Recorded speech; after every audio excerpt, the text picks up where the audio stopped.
Hello there, my name is Jill Renee Feeler, and welcome to this podcast.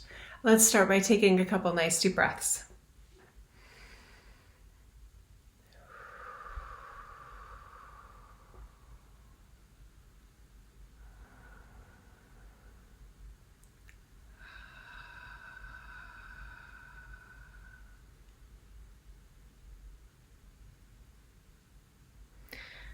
Our intention today is to offer you a remembering of a way of being that was and is much less restricted, much more open to various scenarios and possibilities.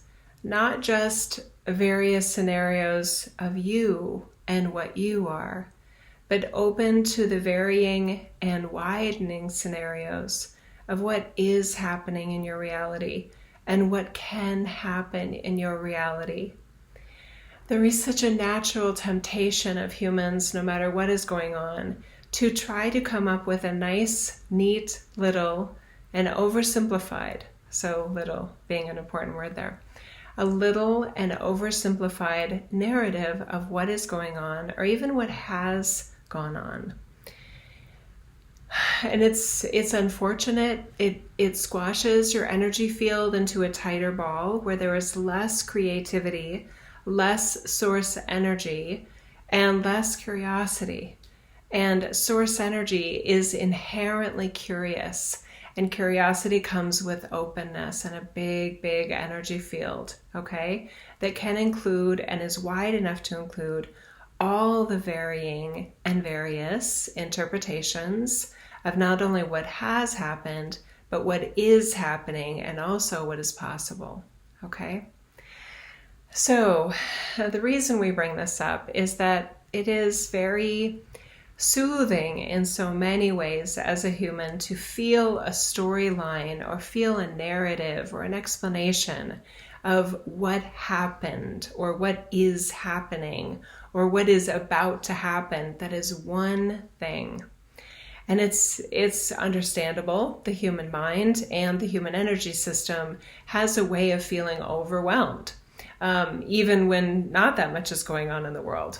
So the tendency for the mind and the human operating system to go, yes, that's the answer, and that's the only thing going on, or that's the only thing that has gone on, is it feels satisfied. It feels like, okay, I got it. I can now move on.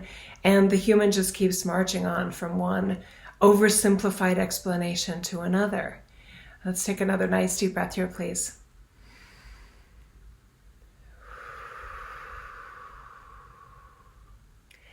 We do enjoy giving very practical examples of this. And let's look at history, okay? Think of all the historical facts and figures and storylines of something that happened in a certain world war ending or a certain world war beginning.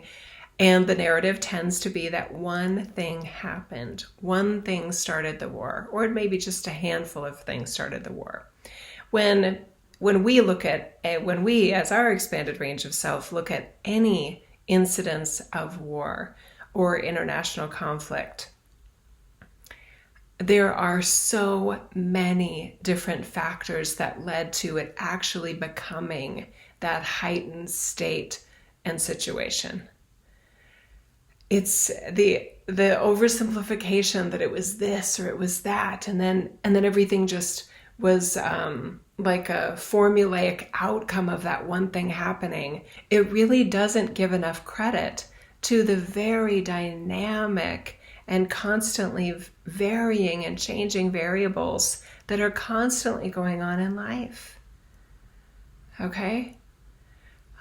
So some of you may be thinking, especially some of you that studied history or have a fancy degree on your wall that says history degree on it. Some of you may be thinking, but that is what happened, right? Yes, it's just that it certainly wasn't the only thing that happened. And something that happened as a result of something wasn't as a result of only that one thing.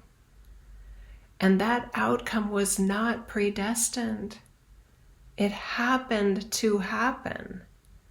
And it ended up making history.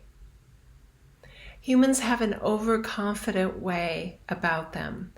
that is natural, that is understandable. But because humans enjoy feeling like they know what happened or what is happening or what is about to happen, there is a demand for storytellers. Stories can be fiction, stories can be nonfiction, but storytellers tend to have a way of describing a situation and explaining a course of events that is satisfying to the humans that want a satisfying story. And it wouldn't be satisfying to say, this happened, and this happened, and that was enough to make a war start. That's not a satisfying story, but that is more accurate. Okay, let's take another example from a very microscopic sort of view. Let's pick your 5th birthday party. What happened on your 5th birthday? Let us ask everyone that was involved in your 5th birthday party. Will they all agree? Will they all offer the same interpretation of what happened at your birthday party? That would be a lot of stories, wouldn't it? Yeah. That's interesting. It was a 5-year-old's birthday party. How many things could have happened? A lot of things, actually. And that number increases the more humans that are involved in it. That number increases the more complex and deep and expanded each individual that may have participated is. Your version of what happened at your 5th birthday party, or if there wasn't a party, on your 5th birthday, is very, very different than anyone else's that was a part of it.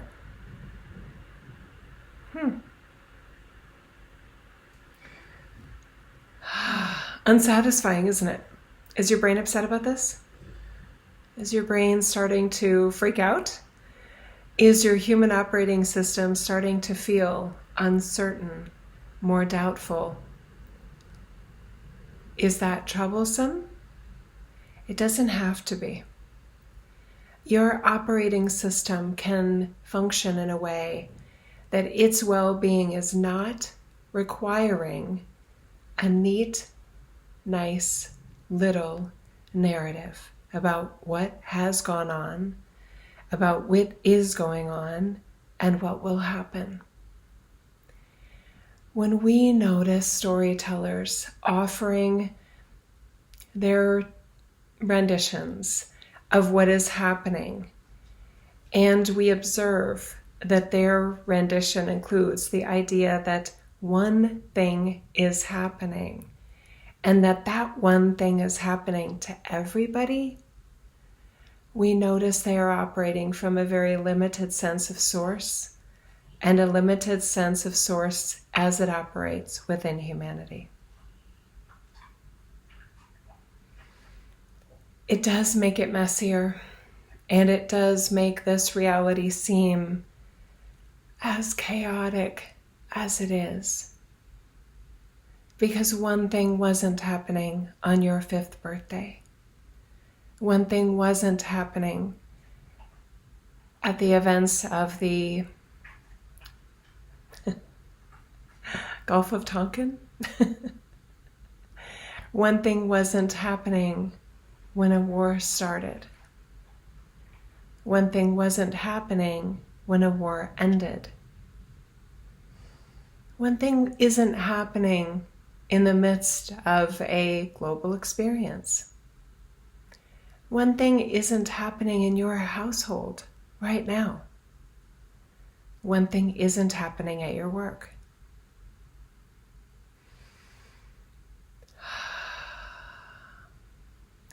One thing isn't happening as you, as your soulfulness, and one thing is not happening as your humanness right now.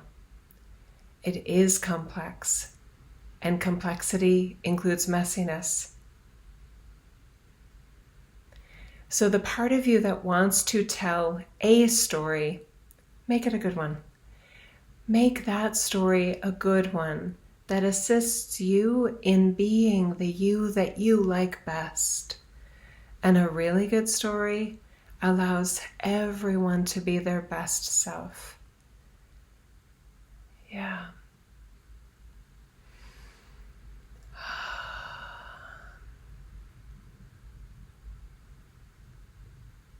The part of you that feels like it can't handle the complexity of more than one thing going on, or more than one truth being possible.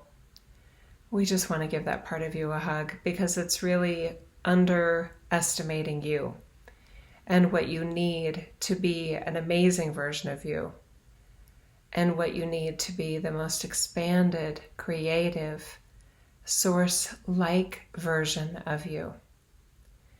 Because as source energy, we would never even ask the question, what happened, in a way that we were expecting one answer. That is true for everybody. As we peer in on space-time, our ponderings are more what's happening, knowing that that answer is endless. Can you feel at least a part of you that feels freed by that?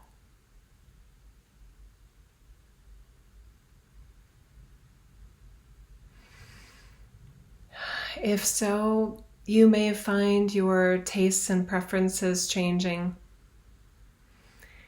because your reality is filled with a lot of storytellers and a lot of suppressive narratives that are pretending that one thing is happening and that it's happening to everybody. And every time Jill comes across a story like that, she goes, oh, that's too bad. That's too bad that they think one thing is happening. And she also feels compassion towards those that are satisfied by a message like that. Those that hear a message like that and don't even question its premise. The premise that one thing is happening. Because one thing is never happening. It's never one thing. Just like a 5-year-old's birthday, whether there was a party or not.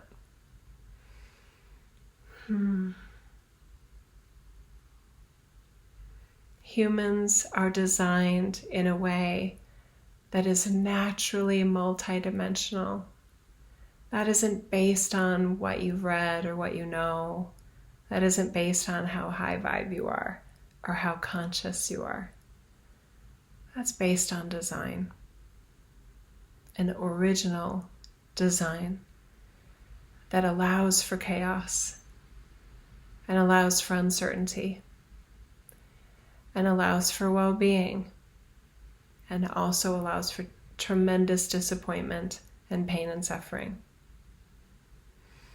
Just because it's offered and allowed doesn't mean it was intentional or required or the only thing going on.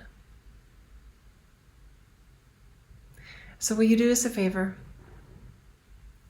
The next video that you watch or the next message that you listen to, will you keep a mind on and a heart on if they're trying to tell a story where only one thing is happening or only one thing is possible? And will you just allow yourself to go, that's interesting. Do they think only one thing is happening? Or do they think I can only handle the idea that only one thing is happening? There's a lot of self-deception going on here too. We just know you better than that. We respect you enough to give you the biggest answers, because source energy is so big and so vast and so capable of holding in its sense of self and sense of reality all the things that are going on. Will that story be satisfying to everybody? No. It won't even make a headline, because what is a headline? A headline is telling you one thing that happened. And sometimes it can be portrayed or received in a way that that was the only thing that happened. You had a day yesterday. Did it make the headlines? Was it real?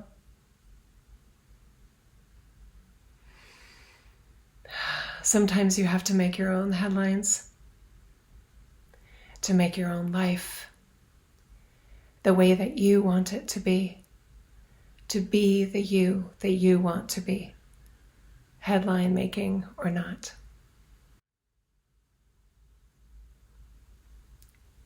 And if any of you climbed out of your bodysuit at that, and you don't quite feel your humanness, I invite you to wiggle your toes, wiggle your fingers, put a smile on your face, or be as serious as you want to be. That's a choice too. Bye for now.